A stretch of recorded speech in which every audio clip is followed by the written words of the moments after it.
10 മിനിറ്റിൽ തയ്യാറാക്കി എടുക്കാൻ പറ്റുന്ന നല്ല 2 പലഹാരങ്ങൾ. നമ്മുടെ വീട്ടിൽ എപ്പോഴും ഉണ്ടാകുന്ന സാധനങ്ങൾ മാത്രം മതി നമുക്കിന്ന് 2 തരം കളിയടയ്ക്ക ഉണ്ടാക്കിയെടുക്കാം. കുഞ്ഞുങ്ങൾക്ക് ഇടയ്ക്കിടയ്ക്ക് വിശപ്പ് തോന്നുമ്പോൾ കഴിക്കാൻ കൊടുക്കാം.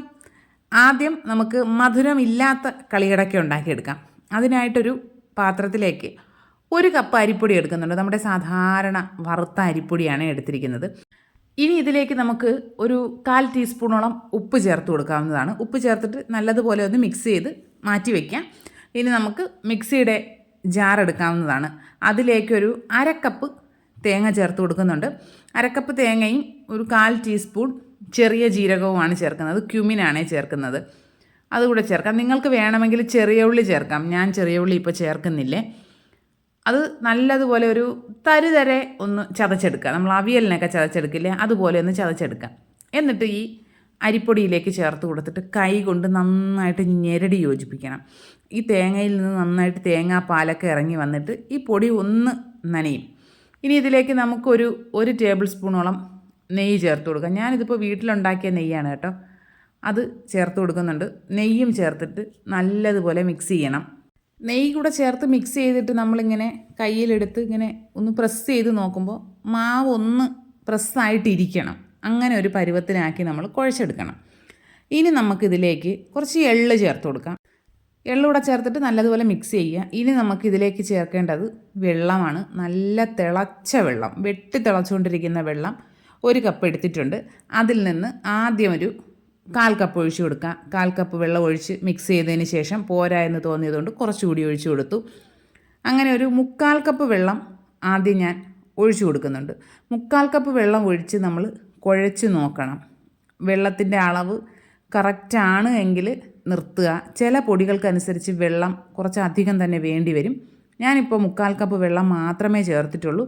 ഒരുപാട് വെള്ളം ചേർത്ത് നമ്മൾ കുഴച്ചെടുക്കാനേ പാടില്ല. കുഴച്ചെടുത്ത് കഴിഞ്ഞാൽ നമ്മൾ അവസാനം ഉണ്ട ഉരുട്ടി എണ്ണയിലേക്ക് ഇട്ട് കഴിയുമ്പോൾ ഭയങ്കരമായിട്ട് പൊട്ടിത്തെറിക്കും. അതുകൊണ്ട് വെള്ളത്തിൻ്റെ അളവ് എപ്പോഴും സൂക്ഷിച്ച് വേണം ചേർക്കാനായിട്ട്. വെള്ളം കുറഞ്ഞു പോയാൽ നമുക്കൊരു തുള്ളി വെള്ളമൊക്കെ ഒന്ന് കൈകൊണ്ട് കുടഞ്ഞിട്ട് കുഴച്ചെടുക്കാൻ പറ്റും. കൂടിപ്പോയി കഴിഞ്ഞാൽ ഒന്നും ചെയ്യാൻ പറ്റാത്ത അവസ്ഥയായിത്തീരും. ഇതുപോലെ കുഴച്ചെടുക്കുക. എപ്പോഴും വെള്ളത്തിൻ്റെ അളവാണ് നമ്മൾ ഇങ്ങനെയുള്ള സ്നാക്കുകളിൽ ശ്രദ്ധിക്കേണ്ട ഒരു കാര്യം. ഇനി നമുക്കിതിൽ നിന്ന് ഓരോ കുഞ്ഞി ബോൾസാക്കി എടുത്തിട്ട് ഉരുട്ടിയെടുക്കുക. ഒരുപാട് വലുതാക്കി ഉണ്ട എടുക്കരുത്. വളരെ ചെറിയ ബോൾസ് ആണെങ്കിലാണ് നല്ലത് കേട്ടോ. ഇതുപോലെ എല്ലാം നമുക്ക് ഉരുട്ടിയെടുക്കാം. നല്ല സോഫ്റ്റായിട്ടുള്ള മാവാണ്. നമ്മൾ ചൂടുവെള്ളം ഒഴിച്ച് കുഴച്ചത് കൊണ്ട് നല്ല സോഫ്റ്റായിട്ടാണുള്ളത്. എല്ലാം ഇതുപോലെ ഉരുട്ടിയെടുത്തിട്ടുണ്ടേ. ഇനി നമുക്ക് ഇരുമ്പ് ചട്ടിയിലേക്ക് വെളിച്ചെണ്ണ ഒഴിച്ചു കൊടുക്കാം. കുറച്ച് ദിവസത്തേന് സൂക്ഷിച്ച് വെക്കാനോ അല്ലെങ്കിൽ ഗൾഫിലോട്ടോ മറ്റോ ഒക്കെ കൊടുത്തു വിടാനൊക്കെ ആണെങ്കിൽ സൺഫ്ലവർ ഓയിൽ ഫ്രൈ ചെയ്യുന്നതായിരിക്കും കേട്ടോ നല്ലത്. എണ്ണ നന്നായിട്ട് ചൂടായി കഴിയുമ്പോൾ ഇതിലേക്ക് കളിയടക്കയെല്ലാം ഇട്ട് കൊടുക്കുക. ഇട്ടതിന് ശേഷം നമ്മളത് തൊടാനേ പാടില്ല. നമ്മളങ്ങ് മാറി നിൽക്കണം. ആദ്യമേ ഇതിലെന്തെങ്കിലുമൊക്കെ ഇട്ട് ഇളക്കുകയൊക്കെ ചെയ്ത് കഴിഞ്ഞാൽ പൊടിഞ്ഞു പോവും. അതുകൊണ്ടൊരു 2-3 മിനിറ്റൊക്കെ കഴിഞ്ഞ് കഴിയുമ്പോൾ നമുക്ക് ഒന്ന് മിക്സ് ചെയ്ത് കൊടുക്കാം. ഏതെങ്കിലും ഒന്ന് ഒട്ടിപ്പിടിച്ചോ മറ്റോ ഇരിക്കുകയാണെങ്കിൽ ഒന്ന് വിട്ട് കിട്ടാൻ വേണ്ടി മാത്രം ജസ്റ്റ് ഒന്ന് മിക്സ് ചെയ്തെടുക്കാനേ പാടുള്ളൂ. അല്ലാതെ കഞ്ഞി ഇളക്കും പോലെ ഇട്ട് ഇളക്കരുത്. ജസ്റ്റ് ഒന്ന് മിക്സ് ചെയ്യുക. ഇതിൽ ഞാൻ കുറച്ച് സ്പീഡ് കൂട്ടിയിട്ടിരിക്കുന്നത് കൊണ്ടാണ് അങ്ങനെ തോന്നുന്നത്. മിക്സ് ചെയ്തതിന് ശേഷം നമ്മൾ കുറേ കഴിയുമ്പോൾ ഇത് നല്ലതുപോലെ ചെറുതായിട്ട് ഇങ്ങനെ കളർ മാറി വരും. അപ്പോൾ നമുക്കിങ്ങനെ മിക്സ് ചെയ്ത് ഇളക്കിയിട്ട് ഫ്രൈ ചെയ്തെടുക്കാവുന്നതാണ്. നല്ലൊരു ഗോൾഡ് കളറാകുമ്പോൾ കോരിയെടുക്കാം. ഒരുപാട് കളർ മാറുന്നത് വരെ വെയിറ്റ് ചെയ്യരുത്. ചെറിയൊരു ഗോൾഡ് കളർ വന്ന് തുടങ്ങുമ്പോൾ തന്നെ കോരിയെടുക്കണം. കാരണം പുറത്ത് നമ്മൾ എണ്ണയിൽ നിന്ന് കോരി വെച്ചതിന് ശേഷവും നന്നായിട്ട് ഇതിൻ്റെ കളർ ഒന്നുകൂടിയൊക്കെ വ്യത്യാസം വരും. പിന്നെ തീരെ എണ്ണയൊന്നും കുടിക്കുന്ന സ്നാക്കല്ല. ബാക്കിയുള്ളതിനെ നമുക്കിതുപോലെ തന്നെ ഫ്രൈ ചെയ്തെടുക്കാം. ഞാൻ കാണിച്ചു തരാം എങ്ങനെയാണ് ഇതിൻ്റെ ആ ഒരു കറുമുറു ഇരിക്കുകയെന്ന്. ആ ഒരു സൗണ്ട് കേട്ടില്ലേ? നല്ല അടിപൊളി കറുമുറുന്നിരിക്കും. നല്ല ടേസ്റ്റാണ്. എല്ലാ കുഞ്ഞുങ്ങൾക്കും മധുരം ഇഷ്ടപ്പെടണമെന്നില്ല. മധുരം ഇഷ്ടമില്ലാത്ത കുഞ്ഞുങ്ങൾക്ക് ഇങ്ങനെ തയ്യാറാക്കി കൊടുക്കാവുന്നതാണ്. നല്ല കട്ടിയാണ് കഴിക്കാൻ. പക്ഷേ വായിലിട്ട് ഒന്ന് കുതിർന്ന് കഴിയുമ്പോൾ സോഫ്റ്റ് ആയിക്കോളും. ഇനി നമുക്ക് മധുരമുള്ള കളിയടക്ക ഉണ്ടാക്കാം. എൻ്റെ ഫേവറേറ്റ് ഇതാണ് കേട്ടോ. അതിനായിട്ട് നമുക്കൊരു 1/4 കപ്പ് ശർക്കര ഒന്ന് ഉരുക്കിയെടുക്കാം. ഇതിപ്പോൾ നമ്മുടെ ഉണ്ട ശർക്കര ചീകിയെടുത്തതാണ്. 1/4 കപ്പ് ശർക്കരയിലേക്കൊരു 1/4 കപ്പ് വെള്ളവും കൂടി ചേർത്തിട്ട് നല്ലതുപോലെ ഉരുക്കി നമുക്ക് അരിച്ച് മാറ്റി വയ്ക്കാം. ഇനി അതേപോലെ ആദ്യം എടുത്തതുപോലെ 1 കപ്പ് അരിപ്പൊടി എടുത്തിട്ടുണ്ട്. ഇതിലേക്ക് രണ്ട് നുള്ള് ഉപ്പ് ചേർത്ത് കൊടുക്കുന്നുണ്ട്. ഉപ്പ് ചേർത്ത് മിക്സ് ചെയ്തതിന് ശേഷം നമുക്കിതിലേക്ക് കുറച്ച് എള്ള് ചേർത്ത് കൊടുക്കാം. എള്ള് കൂടെ ചേർത്തതിന് ശേഷം തേങ്ങ ചേർക്കണം. ഞാനിപ്പോൾ ഒരു കൈപ്പിടി തേങ്ങ ചേർക്കുന്നുണ്ട്. തേങ്ങ ഒന്ന് നല്ലതുപോലെ ഒന്ന് പിഴിഞ്ഞ് ഇതിലേക്ക് ഒഴിച്ചിട്ട് കൈ വെച്ച് നല്ലതുപോലെ നമ്മൾ ആദ്യം ഉണ്ടാക്കിയതുപോലെ തന്നെ നല്ലതുപോലെ ഒന്ന് ഞെരടി മിക്സ് ചെയ്തെടുക്കണം. മിക്സ് ചെയ്തതിന് ശേഷം ഇതിലേക്ക് നമുക്ക് ശർക്കരപ്പാനി ചേർക്കാം. ചൂടോടുകൂടി ആ തിളച്ച ചൂടോടുകൂടി ശർക്കരപ്പാനി എടുക്കുകയാണ്. ആദ്യം 1 കപ്പ് ശർക്കരപ്പാനിയുണ്ട്, അതിൽ നിന്ന് കുറേശ്ശെ ഒഴിച്ചിട്ട് മിക്സ് ചെയ്തെടുക്കാവുന്നതാണ്. നിങ്ങളുടെ മധുരത്തിനനുസരിച്ച് ഇതിപ്പോൾ ഞാനൊരു 3/4 കപ്പ് ശർക്കരപ്പാനിയോളം ഒഴിക്കുന്നുണ്ട്. നല്ല മധുരം ഉണ്ടായിരുന്നേ. അപ്പോൾ നിങ്ങൾക്ക് അത്രയും മധുരം വേണ്ടെങ്കിൽ ഒരു 1/2 കപ്പ് ശർക്കരപ്പാനി ഒഴിച്ചിട്ട് പിന്നെയും പൊടിയിൽ നനയാനുണ്ട് എങ്കിൽ തിളച്ച വെള്ളം കുറേശ്ശെ ഒഴിച്ച് മിക്സ് ചെയ്തെടുത്താൽ മതി.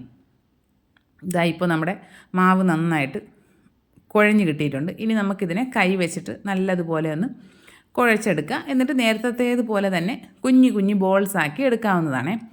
നമ്മൾ ഈ ശർക്കരപ്പാനിയുടെ പരുവം ഒരിക്കലും തെറ്റിപ്പോകരുത്. കാരണം ഇതൊന്ന് അലിഞ്ഞ് കഴിയുമ്പോൾ നന്നായിട്ടൊന്ന് തിളച്ച് വന്നിട്ടുണ്ടാവുമല്ലോ.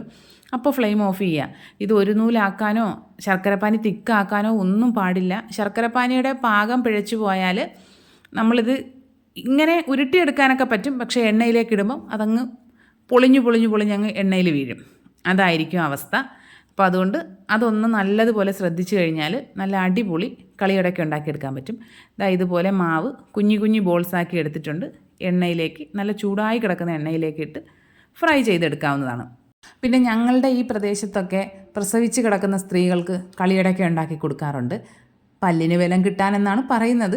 പിന്നെ അതിൽ ഒരുപാട് മഞ്ഞൾപ്പൊടി ചേർക്കും. മഞ്ഞൾപ്പൊടിയും പിന്നെ ശർക്കരയ്ക്ക് പകരം കരിപ്പട്ടി ചേർക്കും.